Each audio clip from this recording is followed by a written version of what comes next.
আপনারা দেখেছেন এই কি বলে সোশ্যাল মিডিয়ায় একজন রাস্তা ধারে দাঁড়িয়ে বলছে আমি নাকি মূর্খ, আমি নাকি জাহেল, আমি নাকি অজ্ঞ, কিছু পড়াশোনা করিনি, আমার 2 এর সার্টিফিকেট নাই, 3 সার্টিফিকেট নাই।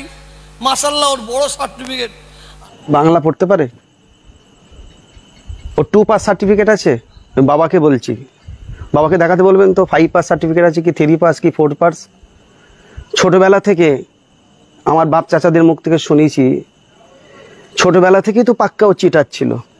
একদিন আমার রাস্তার ধারে দাঁড় করিয়ে দেখবে, আপনি দাঁড়ান আপনার জিভটা দেখবো, তৃণমূলের খেতে খেতে কত জিভটা মোটা হয়ে গেছে। আমার বাড়ির একজন ঢুকে বসে আছে, সে কাঠি নাড়াচ্ছে, সে চাটা চাটা চাটা, সে চাটছে, চেটে চেটে চেটে চেটে তার জিভটা কত মোটা হয়েছে। আমি কাসেম সিদ্দিক ওনাকে একদিন রাস্তায় দাঁড় করিয়ে আমি জিজ্ঞাসা করবো আপনার জিভটা একবার বের করেন, তৃণমূল পার্টি থেকে আপনি কত চেটেছেন, আপনার জিভটা কত মোটা হয়েছে আমি একটু দেখতে চাই। এখন দেখছি সেই মাল দেখছি একদম 5-8টা আরম্ভ করে দিয়েছে, 5-8টা আরম্ভ করে দিয়েছে। কথা বুঝতে পারছেন না?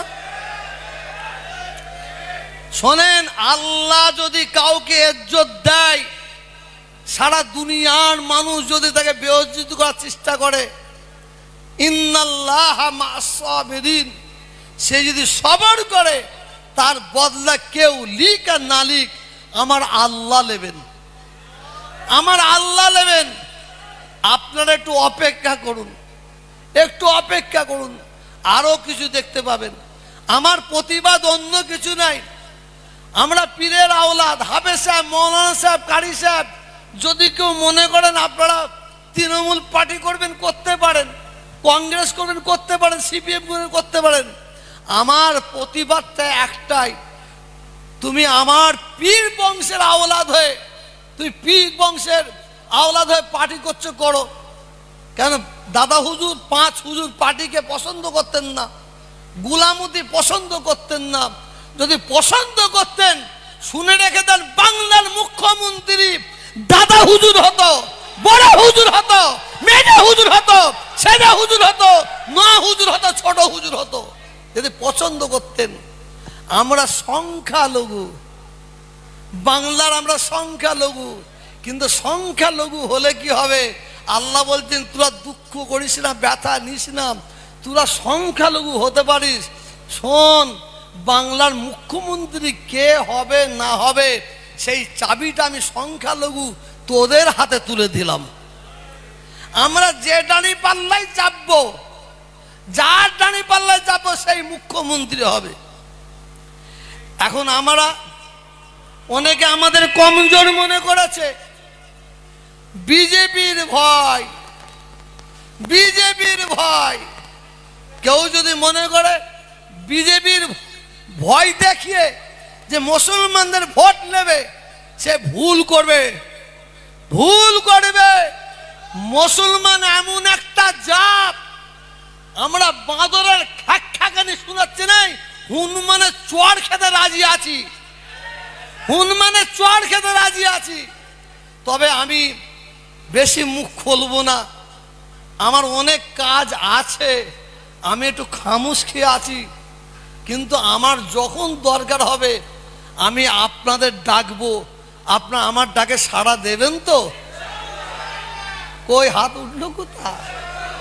মুনাফেকি হাত তুলবেন না, অনেকে মুনাফেকি হাত তুলবেন। বাপ একটা, কথা একটা থাকবে, তবে আপনাদের নিয়ে মিসইউজ করব না। হাত নামান।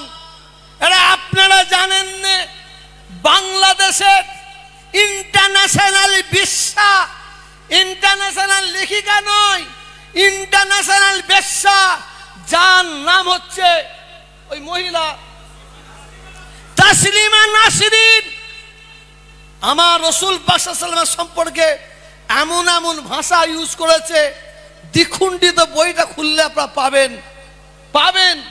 আমি বলতে পারবো না। তাসলিমা নাসরিনকে এদিকে গেল কেউ জায়গা দিচ্ছে না, ওদিকে জায়গা দিচ্ছে না, এইদিকে জায়গা দিচ্ছে না।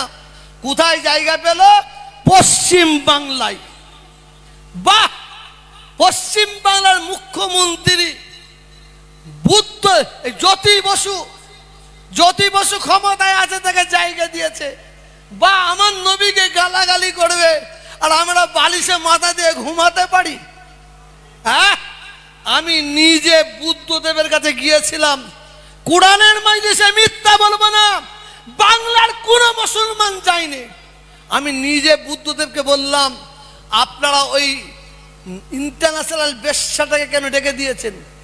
বাংলায় আগুন জ্বালাবার জন্য? আমাদের নবীকে, আমাদের ইমান, নবী আমাদের ইমান, তাকে গালাগালি করবে আর তাকে আমরা চুমড়ো বসে থাকবো? হতে পারে না। বলে পীর সাহেব ঠিক আছে, দেখে নিচ্ছি।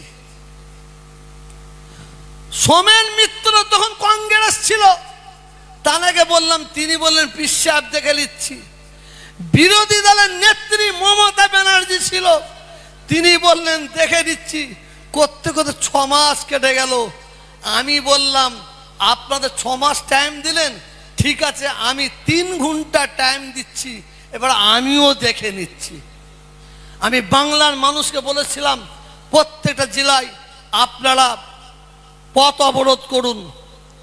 আমি কলিকাতায় 7 পয়েন্টে গিয়েছিলাম, 24 পরগনার বহুত মানুষ আমার কাছে সঙ্গে ছিল, আমাকেও জেলে ঢুকিয়েছিল।